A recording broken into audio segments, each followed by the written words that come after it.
যদি কোনো সময় ফজরের নামাজের আগে সুন্নত নামাজ পড়তে না পারি, আর এমন একটা সময় সুন্নত পড়তে পড়তে ইমাম সাহেব দ্বিতীয় রাকাত শেষ করে ফেলবে, আমি নামাজে পাবো না, তাহলে তো আমাকে নামাজটা পরেই পড়তে হবে। অধিকাংশ মানুষ আমরা করি কি, ফজরের নামাজের পরে সুন্নত নামাজ পড়ে ফেলাই। ফজরের নামাজের পরে সুন্নত নামাজ পড়ি।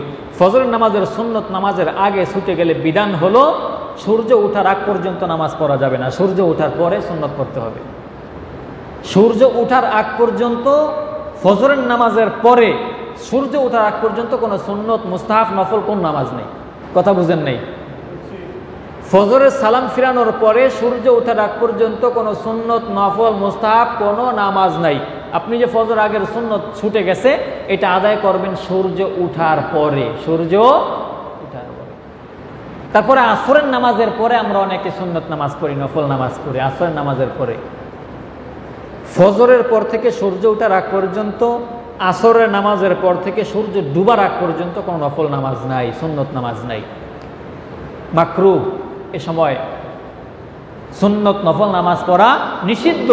হ্যাঁ, যদি কাজা নামাজ থাকে। কি নামাজ? কাজা নামাজ যদি থাকে, ওই সময় আপনি কাজা নামাজ পড়তে পারবেন। কাজা নামাজের ছাড় নেই, এই জন্য কাজা নামাজ আদায় করতে পারবেন। এছাড়া সুন্নত নফল কোনো নামাজ